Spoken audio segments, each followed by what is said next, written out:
Okay, we're going to call our meeting to order. Let the minutes reflect all members present with the exception of Manager Hockey with prior notice.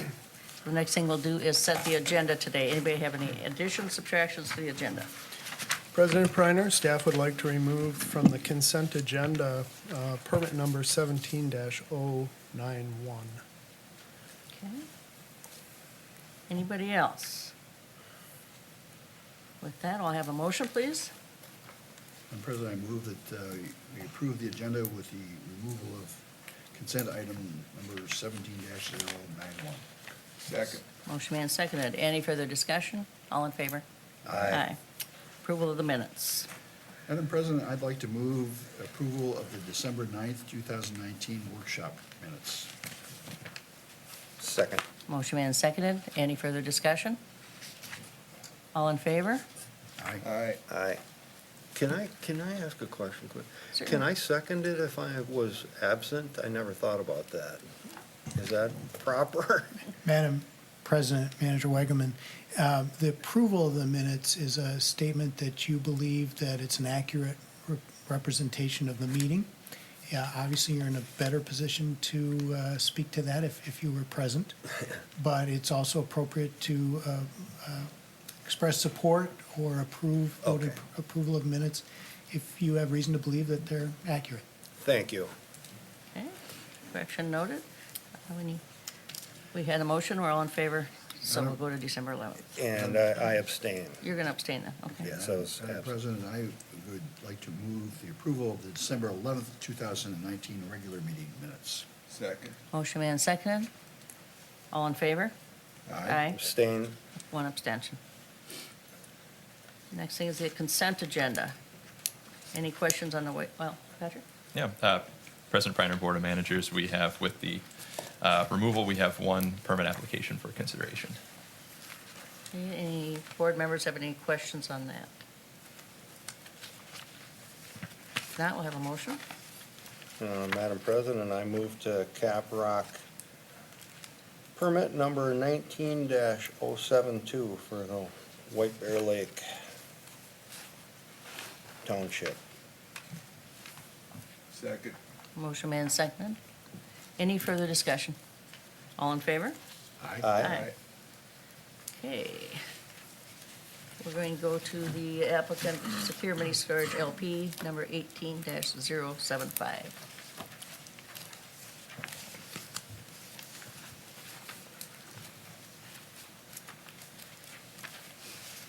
Okay.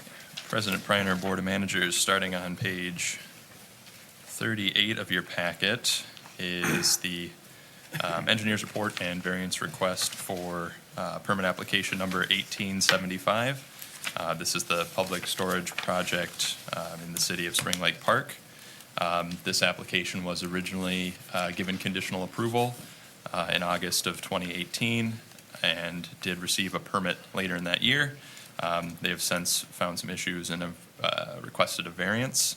I guess if I could have Houston Engineering kind of go through the introduction here of the project summary as we move forward. Sure.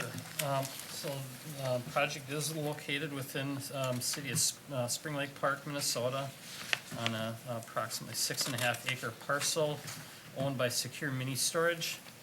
Project includes the demolition of the existing single-story building and replacing it with a multi-story building. And again, this project has actually been completed. This is an after-the-fact permit request. And again, the reason is because there was a change that was noted, or I should say a condition that was noted that the applicant wasn't aware of and didn't include in the previous permit, which is why this is being brought forward here again. The project has disturbed approximately 3.4 acres of land, reconstructing approximately 2.3 acres of impervious surface.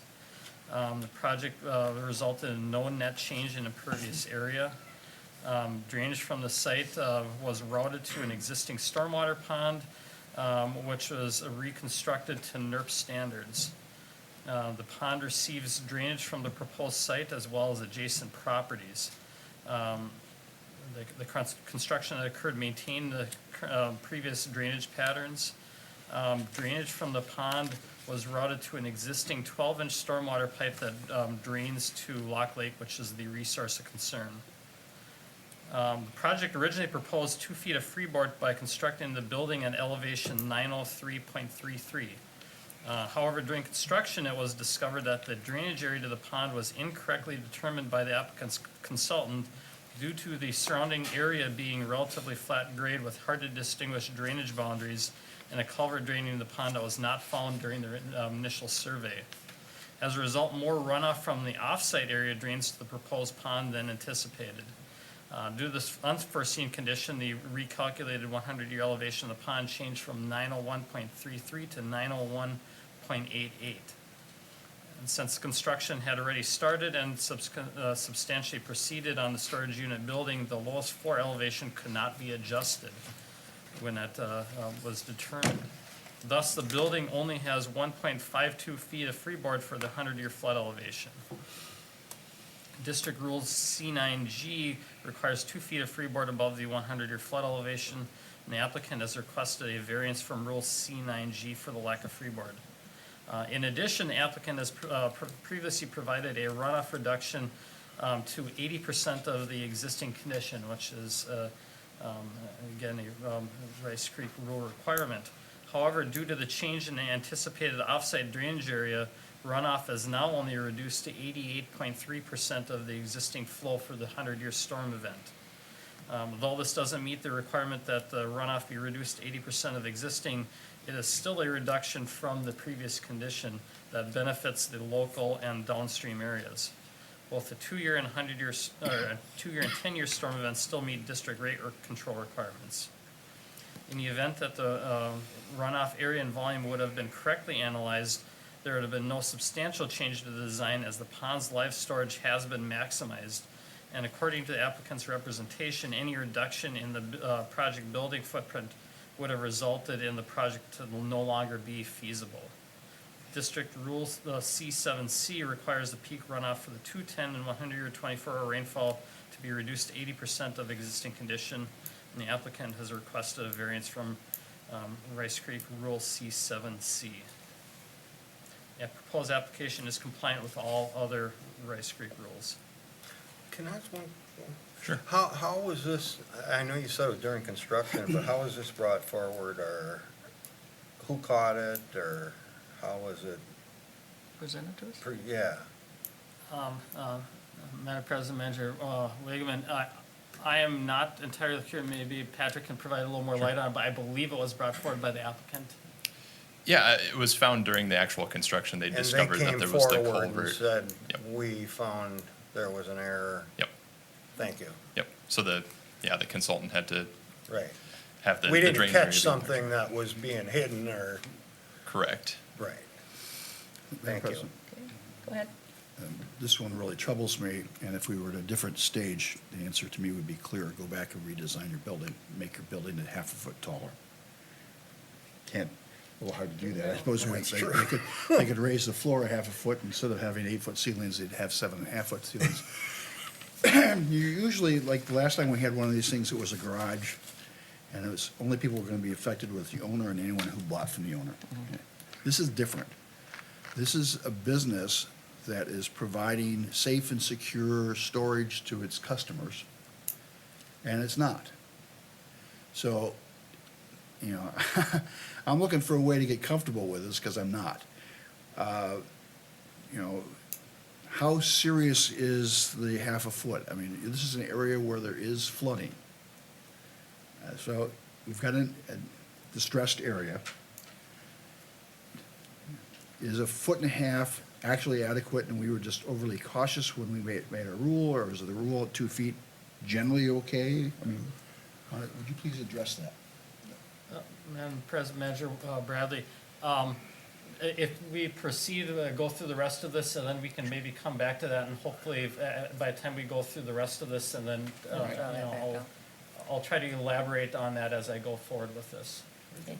I would just like, I'm not sure that's our purview, though, to worry about the business between public and the owner of the business.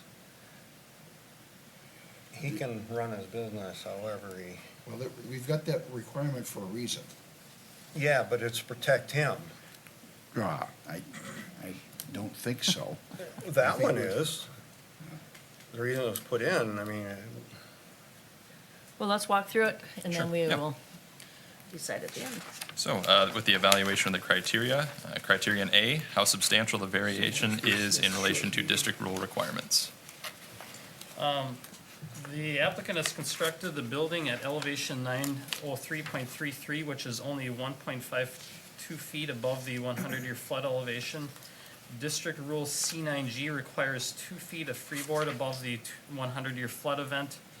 In addition, the applicant is proposing to reduce the runoff rate to 88.3% of the existing flow, which is not achieve a reduction of 80% of the existing condition as required by District Rule C7.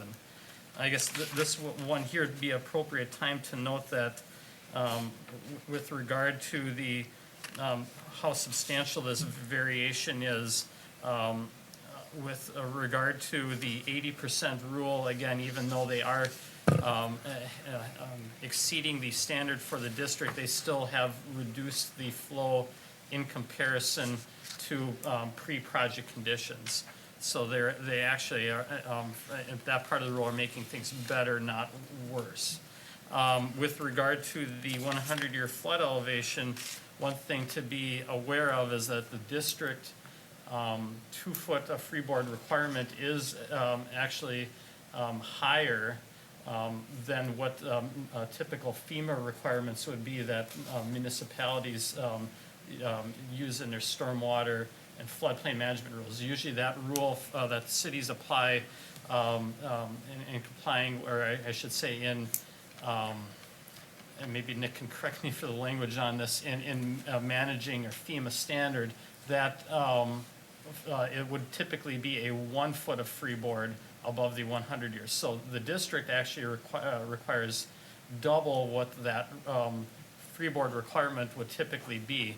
And I'm not exactly sure the rationale for that excess amount of freeboard that the district requires above FEMA originally, but I do think that there is a value to having that 2 foot of freeboard, that higher amount. And one of the rationale for that is the notion that there is a development occurring within the district and additional volume occurring with the district, that in areas, particularly those that are lower lying in the district, they're being subject to more volume, which could potentially be raising those 100-year flood elevations. So it provides a little bit of additional protection in that manner. And the other thing to note is that we have had greater rainfall amounts, and we haven't seen that trend is changing right now, so that 2 feet of freeboard does provide that additional buffer amount. Anything to add? Well, I would agree with President Preiner with what Mr. Oden has shared with you. I would note that we have seen changes in the engineering standards going from TP 40 to Atlas 14. Will there yet be another change remains to be seen, but that lends itself to the comfort of having the 2 feet. Notably, certainly flooding is flooding, but to be clear, this is not on a FEMA regulated area under the city's obligation. It is not on the Rice Creek's floodplain. This is specific to our Rule C and stormwater and the site conditions itself, very localized in the elevations in the 100-year event there, just for clarity. Okay, so even if we would give the variance, we still would be way above the FEMA standard. That is correct. Okay, I just want to clarify. Okay, Jen?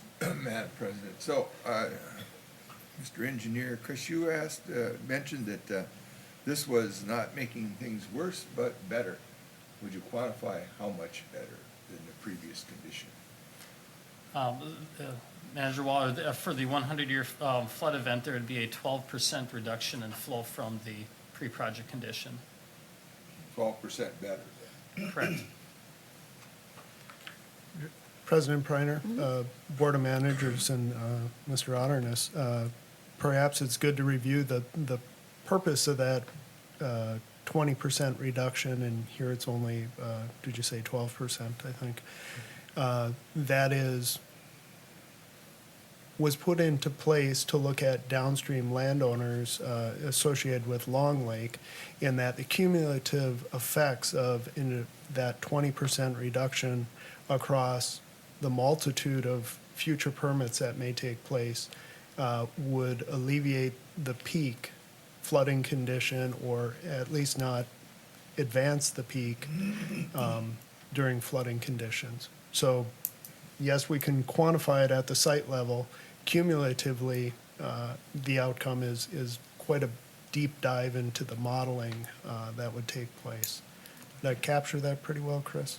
Yes, that is correct. And again, I mean, we only have that rule over a certain portion of the district. As Nick noted, it's specific to Long Lake and Lower Rice Creek, and recognizing that there are specific flood concerns that can be alleviated by having some storage retainage in areas that really hadn't been designed and developed with storage as we would have under modern district rules.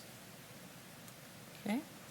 Patrick? Okay. Moving on to criterion B, the effect the variance would have on government services.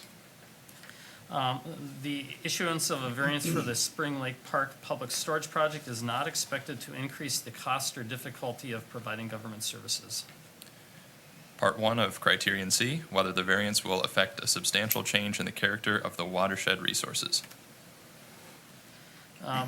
This criteria is for consideration whether the variance will affect a substantial change in the character of resources. And we use 3 different criteria to assess this change. First being water quality, defined as a quantity of pollutants such as phosphorus and suspended sediment leaving the site and potential for degrading water quality downstream. Second item being the presence of and potential impact of special impaired water bodies as defined by various laws, including the MPCA stormwater program, whether a water body is impaired and related designation, including wild and scenic or outstanding natural resource value designations. And the third item would be for flooding, the potential for flood damages or other adverse hydrologic impacts. In assessing this, whether a substantial change occurred in the water resources, we consider a number of items that we have bolded out in our variance memorandum.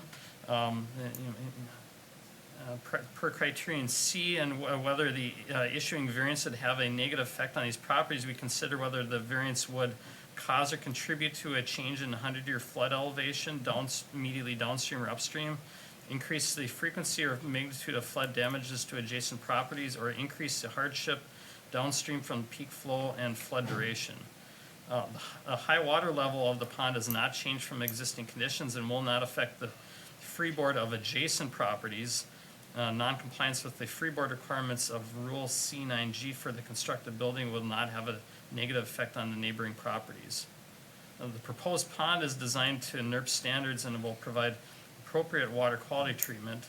The pond was designed with a retaining wall along the perimeter to maximize live storage. Therefore, they cannot feasibly increase the live storage past what has been submitted. The proposed runoff is reduced from 12% from existing conditions, thus improving downstream flood conditions. The outlet of the NERP pond consists of an existing 12-inch pipe located within an outlet control structure on the site, which limits flow out of the pond, and if reduced in size would result in the high water level of the pond rising above existing conditions, which would reduce freeboard even further. In addition, the 12-inch outlet pipe is routed through adjacent properties, thus not able to be modified by the applicant. Galloway Engineering, which is the consultant for the applicant, has revised the plan by providing additional depth to the proposed pond to meet the NERP requirement. So that also included part 2 of criterion C. So criterion D, whether the practical difficulty can be alleviated by a feasible method other than a variance. Per criteria D, an assessment of whether the practical difficulty can be alleviated by a feasible method. When we look at this, economic considerations do play a role in analysis under this factor, and we determine whether any method is available. Due to the building being constructed prior to the unforeseen drainage area adjustment and the limiting capacity of the pond outlet, the building cannot feasibly meet the freeboard requirement without being demolished and reconstructed. The rate control reduction is not being reduced to the required 80%. However, any further reduction would result in a high water level rising within the pond, resulting in a decrease in the freeboard of the constructed building, which is already non-compliant with district rules. Due to the existing local flooding constraint created from the runoff from adjacent properties, and the outlet constraint is not feasible to meet the flow reduction to 80% of the existing condition. The applicant has reviewed modifying the outlet structure by lowering the weir elevation. However, by doing so, the proposed pond would no longer be up to NERC standards, and the additional live storage would provide little or no relief to the high water level. It is anticipated that when the adjacent properties redevelop, they will provide their own water quality and rate control, which will likely reduce the flood elevation of the pond. Criterion E, how the practical difficulty occurred, including whether the landowner created the need for the variance. The district engineer finds that the current landowner, by initially incorrectly analyzing the drainage area flowing to the pond, created the circumstances which led to the proposed constructed building not meeting the freeboard requirements of District Rule C9G. However, the need for the variance from Rule C7C, which is that peak flow reduction 80%, was not created by the landowner because of the pond size, which was designed to maximize on-site live storage and could not have been modified to meet the district rate control standard for the drainage area delineated, short of reducing the existing building footprint and, according to the applicant, rendering the project commercially infeasible. And lastly, criterion F, whether in light of all of the above factors, allowing the variance will serve the interests of justice. As always, this criterion lies largely in the board's domain, as it involves the judgments of a non-technical nature. One criteria for assessing this portion of the practical difficulty standard is the ability or inability of other permit applicants within similar site conditions to comply with the district freeboard requirements of Rule C9G and rate control reduction requirements of C7C. Other applicants have had the ability to feasibly meet these requirements on site. However, the practical difficulties provided by the project site, namely the discovery of the issue following building construction and the localized flooding issues, make it unique to other sites. Another consideration is the relationship of the existing rule to the public interest. The intent of C9G is not to protect the downstream resource, but rather decrease the risk of flood damages to the landowner's property. In this case, the applicant has stated that it will accept the inherent increased flood risk. With this in mind, the board grants if the board grants a variance request, it's our recommendation that this be conditioned on the applicant's recording on their property and notice that the building is constructed with a freeboard of 1.52 feet above the regulatory flood elevation, which is non-compliant with the Rice Creek Watershed District standard freeboard regulations. The board has applied this condition in similar situations of freeboard variance, though as Manager Bradley has noted, not on a site where it's being used for a commercial purpose. Also, on another consideration of the public interest is that the project will not increase the local flood elevations, thus not impacting adjacent properties. Okay. Go ahead. President Priner, Board of Managers, Patrick, there's been a fair amount of discussion leading up to this variance, and we did engage the city of Spring Lake Park on the issue to obtain some feedback. And Patrick, I believe you did have a phone call where you were directed from city staff to their consulting engineer. Is that correct? And what was the nature of that call, or what was the outcome? Yeah, I spoke with the building official who directed me to Public Works, and the city does not have a freeboard requirement, such as the district does, that they do find that applicants do have to meet our standards. They have spoken with Houston Engineering about the project, and they are in support of the variance. Mike? Is there a way to lower the pond that would resolve this problem? Madam President, Manager Bradley, there could be a lowering of the pond. However, that's going to have very little impact on the 100-year flood elevation. It would have an effect on, the 2 and the 10, but not as much on the 100-year. And it would also result in further noncompliance with that 80% downstream rate rule that we have. I'm sorry, say that last part Say again. it again, yeah. It would further, it would increase the flow downstream, which would cause them to be further in non-compliance with the 80% standard. How would a deeper pond result in more flowage downstream? Obviously, if you made the drain pipe bigger, so that you drained it quicker, that would do that. I guess I would be referring to lowering the ultimate overflow of the pipe. I guess if you just simply dug the pond deeper and not changed the outlet, it would have no effect on the 100-year flood elevation. Really? Yeah. That's why I'm not the engineer. You and me both. We learn every day, don't we? Go ahead. Personally, I think this is a prime example of why we have a variance rule, because it gives us a common sense out where I don't think common sense says you'd tear this building down for what you would gain. So I think this is a prime example of why we have a variance rule. And the freeboard part of it, technically, if I'm not mistaken, and maybe I am, but I thought the freeboard rule was put in mainly to protect the landowner. Am I wrong about that? President Priner, Board of Managers, I would say it was in part, yeah, the landowner, or if you will, the private structures that exist in the broader resource that the district manages, so. Yes, but I mean, Protection from flooding or. but we've ruled that's not an issue. We've ruled that, we've found through the engineering that they're not meeting the requirement of 2 feet, if that's, I believe that's what you're saying. And so it's reduced here, and should we allow that? I think a key part to answering that is the subjective nature of the 2 feet.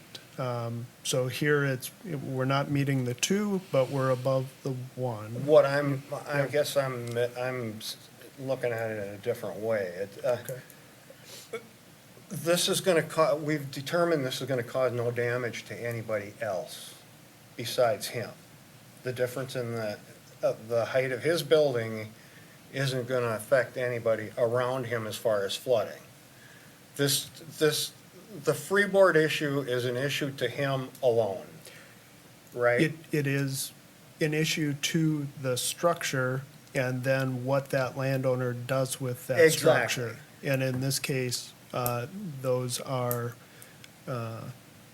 tenants, if you will, or leasees of the space. Yeah, see, and I'm not sure I understand where we get into that. I mean, I think they follow our rules and they'd run their own business, but And if quite they frankly, they run their meet own our risk. rules, Yeah. I know one thing, can I say one last thing? I know I've said it before, but we've been in business, and I know when government decided they knew better how to run our business, it didn't work well very often. So I'm more inclined to let them decide. Let's go to John and then to Mike. Okay. So the concern here is about this being a commercial business and not a private residential business. And so that's the commercial business is going to have other parties that are not the owners using this property. And so the protection to those people is what the question is about, concerned about. And so we've, the commercial issue of it. And so, so what I'm asking, and is the risk to the district here, or how the risk is going to go. So if you have a flood, and it's above the 1.5 feet, and people's property are damaged inside this commercial property, the responsibility for that lies with whom? The permit that the guy obtained, or does it lie with the district for not protecting these individuals who are going to rent the property? I would believe there should be contracts between the. I can So- explain to you, I ran a so- storage for Yeah, 25 years. there you go. There it is. Okay, the way it works is when they move in, you have a contract, and they're putting their contents in, and it's up to them to have insurance or whatever they want to protect their contents. If it snows, or if it blows, or if it rains, or if the wind hits them, it's still their contents, their responsibility. If somebody's unhappy or it gets wet, they'll get mad and they'll either move out, or they'll move units, or they'll do something to compensate for it, or the owners would compensate for it. So it's really none of our business as far as the customers. Our business is whether the drainage issues and all that is covered. Exactly. That's my feeling, because you have nothing to do with their contents. So, Nothing. Madam President, thank you for that explanation and your experience. And no disrespect here, but Mr. Smith, I wanted to hear your epistle on this. Madam President. That's why I was asking the question too, Pat. Certainly, yeah. Madam President, Manager Waller, I'm not sure my response will qualify as an epistle, but I will do my best. You gotta be pretty good. I think, as President Priner stated, the private legal relationship between the landowner and the tenants, that's all very straightforward. The other liability question that you are concerned about is the district's liability. Risk. And you have broad immunity for your discretionary decisions in regulating and this regulatory role, reviewing these permit applications. And so long as you proceed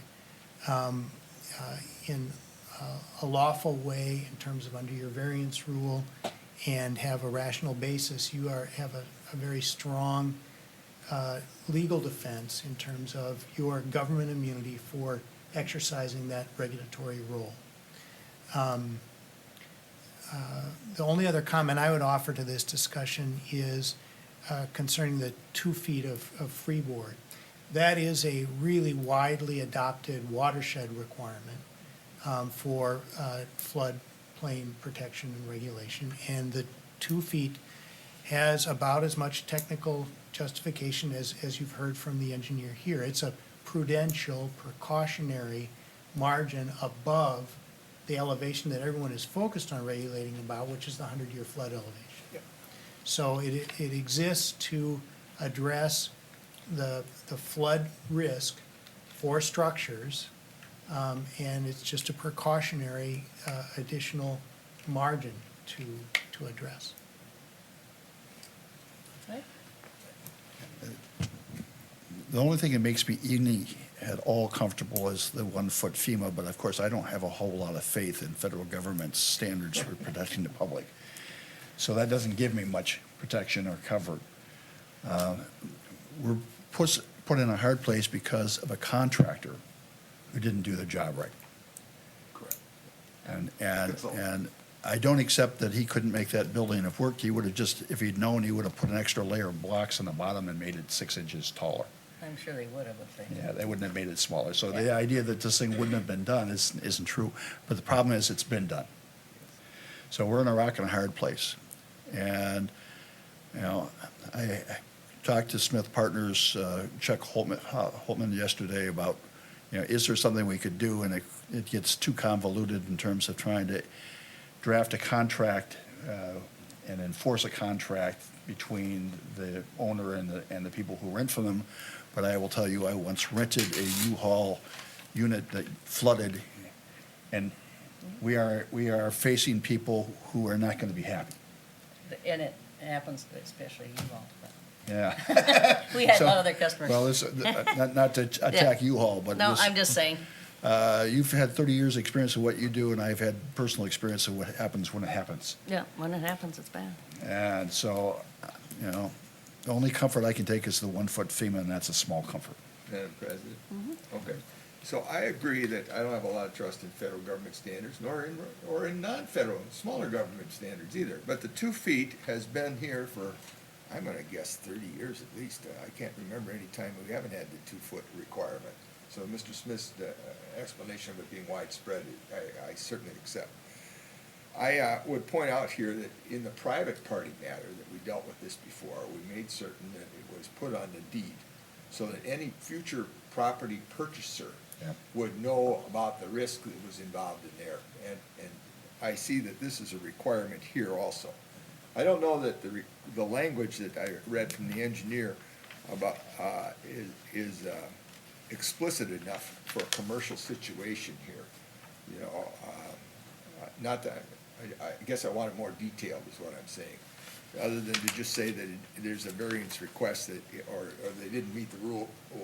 Maybe there's a need for explanation of what that could be, a little more detail. So a person who is buying the property in the future will have, and reads the deed, would have an idea a little bit more than, right away than, without having to do detailed research at the Rice Creek Watershed District to find out what that meant. So I think that does provide some protection, however. I understand, being a person who's been flooded by government regulation, just how aggravating that is. Especially if you get all your belongings wet. Yeah. I mean, it's horrible. Well, yeah, that's, Yeah, nobody can But, claim that's. but a that's not where we fun event. are. We are in the other end of this, and it's really about the floodplain, and we have to decide if we're willing to accept the 2-foot. So. Sorry, I'm- President Go Reiner. ahead. I just wanted to address Manager Waller's comment. As you did mention, yes, it is a conditional approval item, if approved, that they have that notice recorded on the property. And certainly, we receive a draft of that before they go ahead and execute it and record it on the property.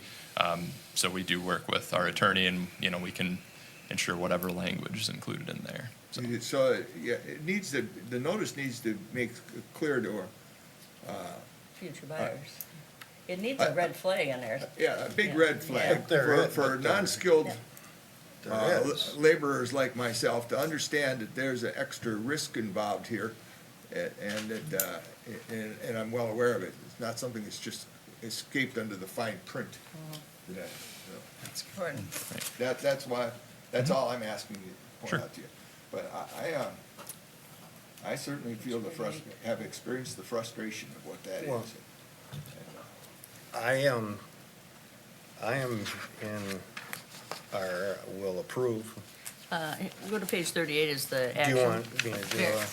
Let's Are we go. ready? Everybody to- ready? Discussion? Okay, let's go ahead with the motion. Okay,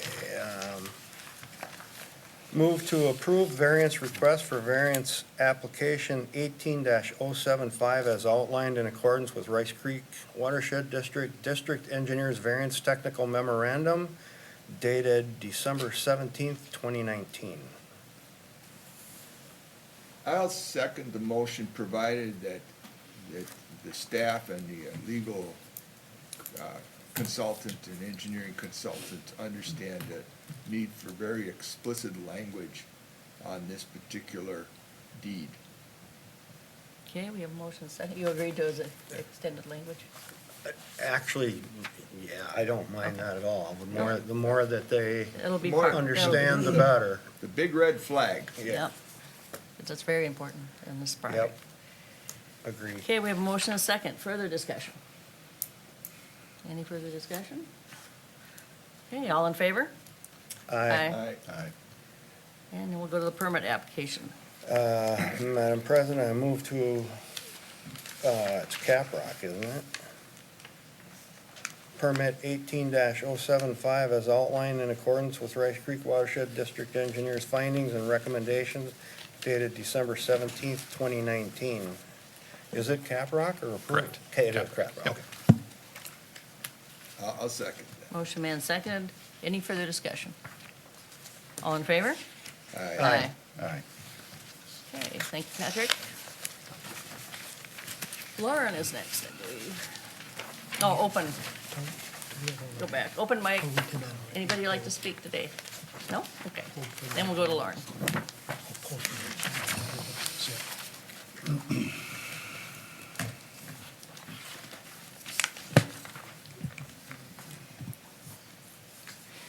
morning, President Priner, Board of Managers. For your consideration today is May Township's local water plan. In your packets, you'll find, starting on page 56, a draft resolution, the executive summary on page 58, the township's identified water resource issues, starting on page 59, and the township's implementation program on page 62. May Township submitted their local water plan to all agencies for formal agency review on February 1st of last year. The district reviewed for consistency with the district's watershed management plan, Minnesota Rules 8410, and Minnesota Statute 103B 235, and the district and Met Council submitted a few comments on the plan. The township's final draft submitted to the district on December 20th of 2019 sufficiently addresses the comments and is consistent with district and state requirements. The township's identified water resource issues are within the Carnelian Marine St. Croix Watershed District and the Browns Creek Watershed District. Only a small portion of the township is within the Rice Creek Watershed District jurisdictional boundary, which is about 177 acres. And I have a map of that here. The township is largely within the Carnelian Marine St. Croix Watershed District. And we're the small purple square over in the left corner of this map here. The impaired waters are not present within the township, within the Rice Creek Watershed District boundary, and the township is also not a MS4 community. The township has generally identified a need to improve the water quality of surface waters and groundwater within the township, which it will address through implementation of its ordinances and updating those ordinances as necessary, as well as coordinating with watershed district efforts. There are no projects with the township that were identified by the Rice Creek Watershed District or the township for this plan cycle. To conclude, staff find that May Township's local water plan is consistent with district and state requirements. Staff recommends approval of May Township's local water plan as submitted to the district on December 20th of last year. Thank you, Lauren. Any Any questions questions? for Lauren? Any questions? Okay, we have a resolution 2020-01 on page 56. 56, yeah. Madam President, I would move that we approve Resolution 2020-01, which approves the May Township Local Water Management Plan as submitted on December 20, 2019. Second?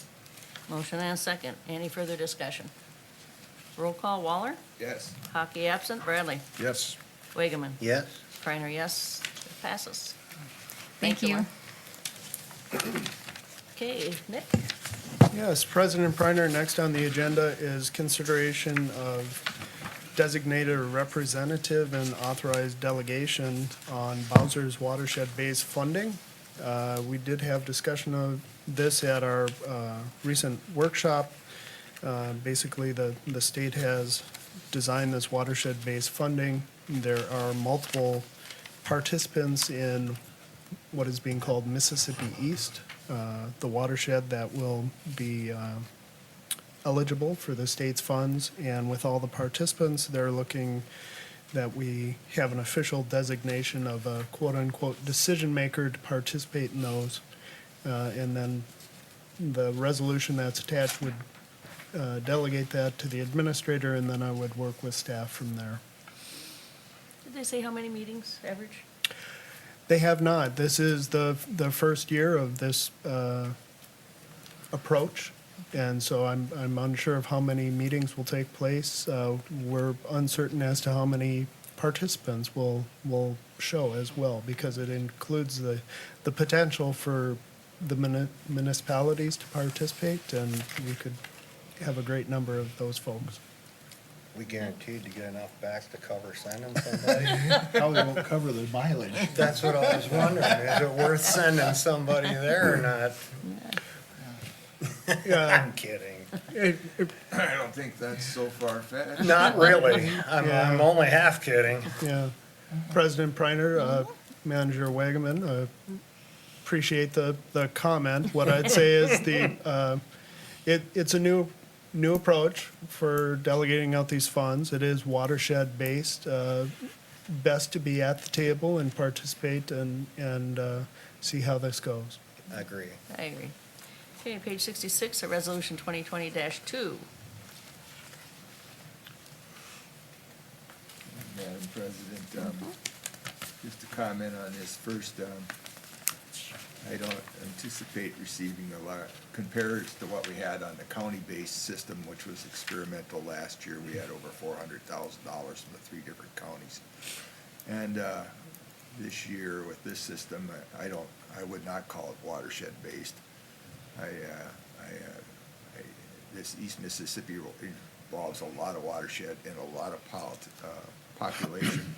And we're not going to be on the majority of the population when you start talking about this, competing with the city of St. Paul in southern Washington County and the Maplewood area. So not that I'm against the resolution, you understand, but I just want the public to have a clear understanding that this is a very possible business that we won't receive any money in the future. And that under the current system of which they did distribute these funds compared to last year, this year, for example, Washington County, I'm not familiar with Anoka or Ramsey, so I won't speak about them, but Washington County is going to receive a tremendous amount of dollars for it, because they flow into the St. Croix, and they are also for what's I'll call the Sunrise River, Sasago County. And so they're gonna have $700,000-800,000. And last year when they had $700,000-800,000, we got 70 grand of it, for the biennium. And so I'm very disappointed with this approach. And we had, last year, even though it was distributed by county, it was in Washington County's instance, it was distributed by Watershed District on an equitable basis, and we all got the same share. And so, and that more than covered going to the meetings, because 70 grand took care of it, and we had some left over to spend. And I'm not happy with this at all, so. But I will vote for sending the representative, because I agree, if you're not at the table, you're going to be part of the menu. And I think we're on the menu already.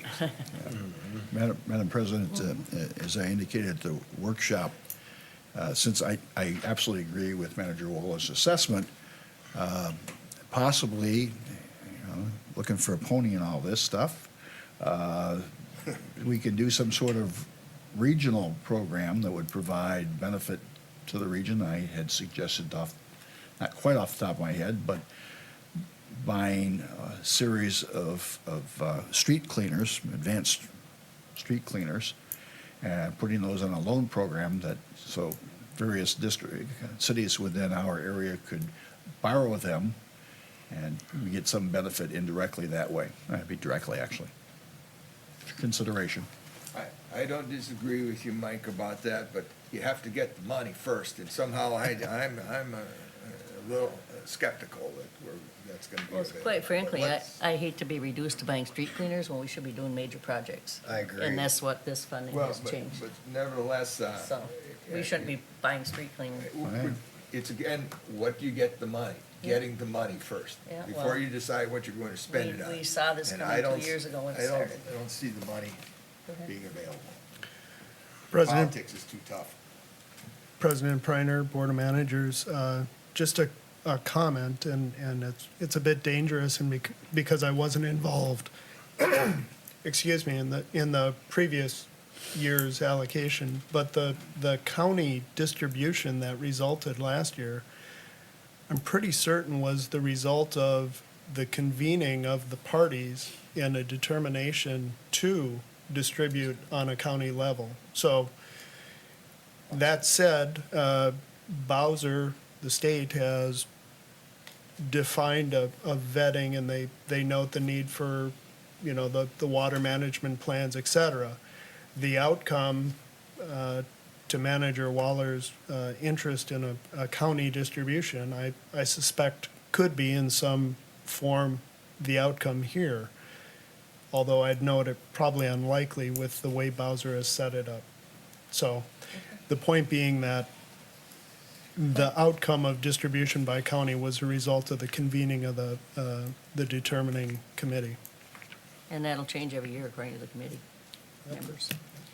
All right, resolution 2020-02, and somebody definitely needs to be at the table. Madam President, I would move Resolution 2020-02 and its adoption. The district administrator serve as Rice Creek Watershed's district official, WBFIP, representative for the Mississippi East, Watershed Area Partnership, convene meetings, and in his judgment may in writing delegate his duties and authorities established to another Rice Creek Watershed District staff member.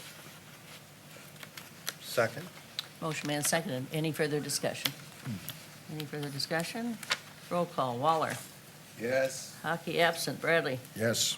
Wageman. Yes. Reiner, yes. Motion passes.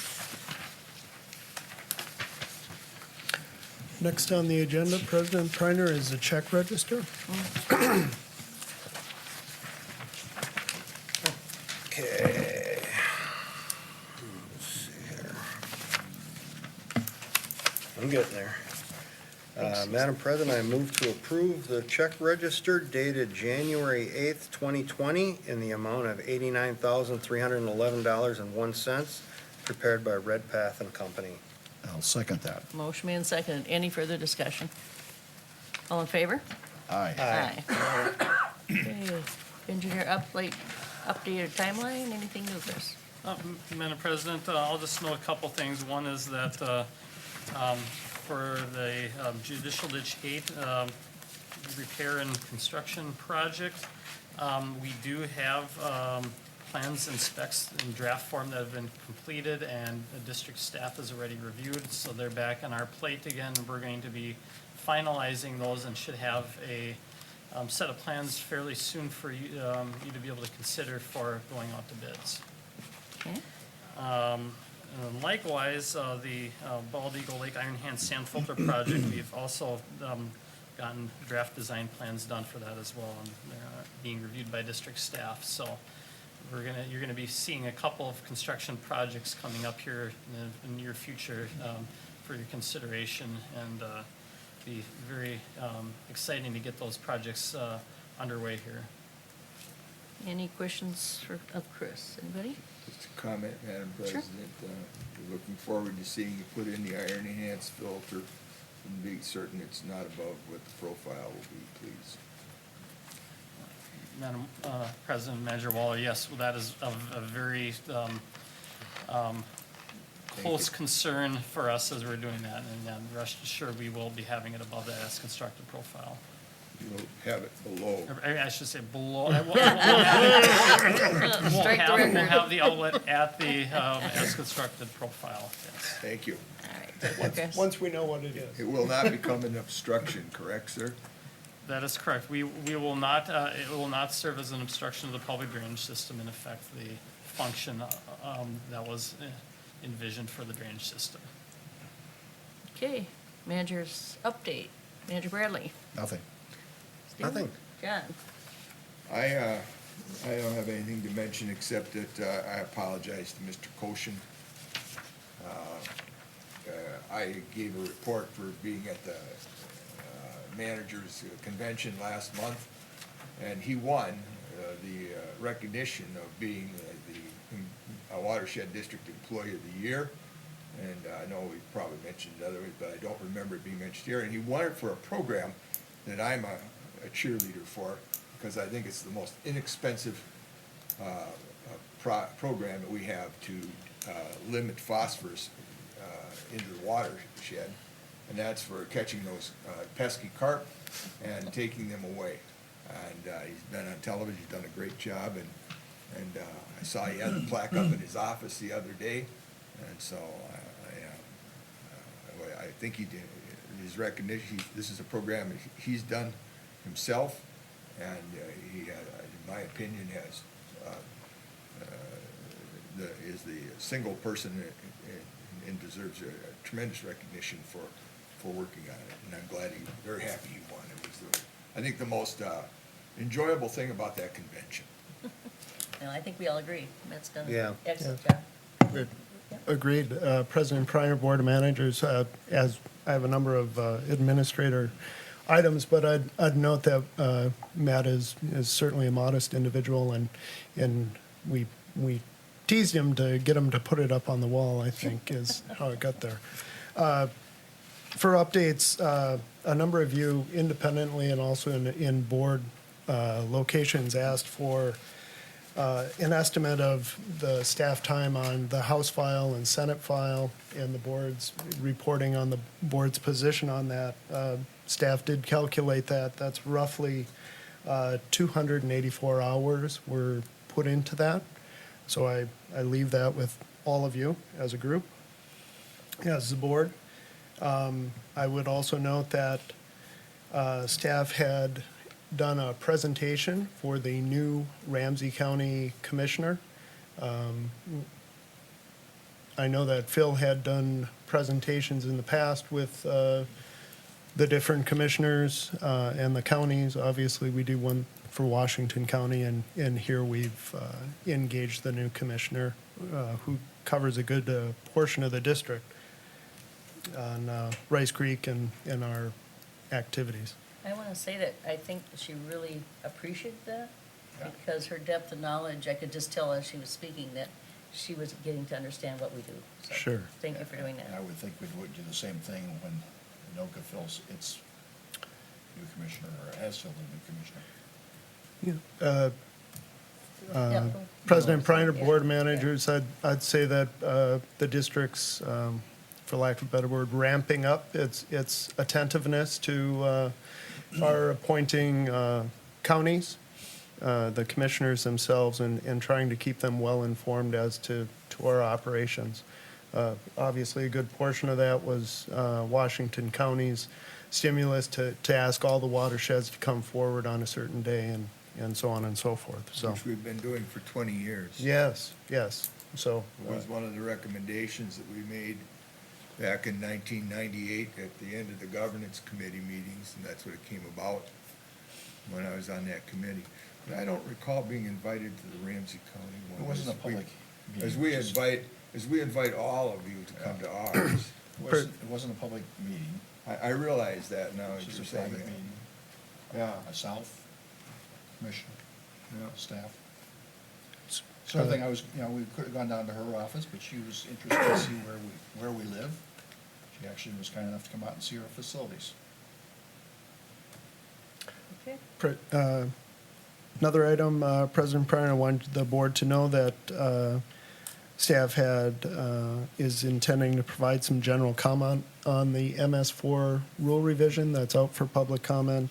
Basically, we're looking to continue our concern about the clarity on the applicability of the MS4 to watershed districts, and specifically how that interacts with the public drainage system.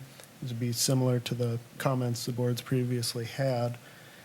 And that is it. You mentioned Matt, so thank you much. Is there any, with the MS4 process, is there any inroads that we can make with that? Are there different people that you're talking to? I kind of like to know what that would mean exactly. Certainly, President Pryor, Board of Managers, the state had an initial, the term escapes me, but it wasn't the official notice period, and so we commented at that time. The PCA did engage us directly. Okay. We've had discussions with Mr. Koshin, Ms. San Pedro, and myself in regards to these matters. Basically, currently, public drainage system has dual classifications. We're kind of could be seen as a water of the state. Yeah, and so the reporting that we do under our MS4 is less than clear, and we wanted to make clear to the state that they should read the information that we're reporting that's- to I'm wondering, are fulfill we- the requirement may not be hitting the mark. And so they've asked for clarification, engage us exactly on what our obligations are under 103E, et cetera. And now that we're in the formal period, we're again just saying thank you for engaging us on these sideline conversations. However, the question remains until you give us a definitive position. Okay, thank you. I'm just wanting, because you always, everybody responds, but then nobody talks to anybody. That's what I'm looking for, you know, so I appreciate that, thanks. Anything else? Any other updates? Need an adjournment? Move to adjourn. Second. Motion made and seconded. Any further discussion? All in favor? Aye. Aye.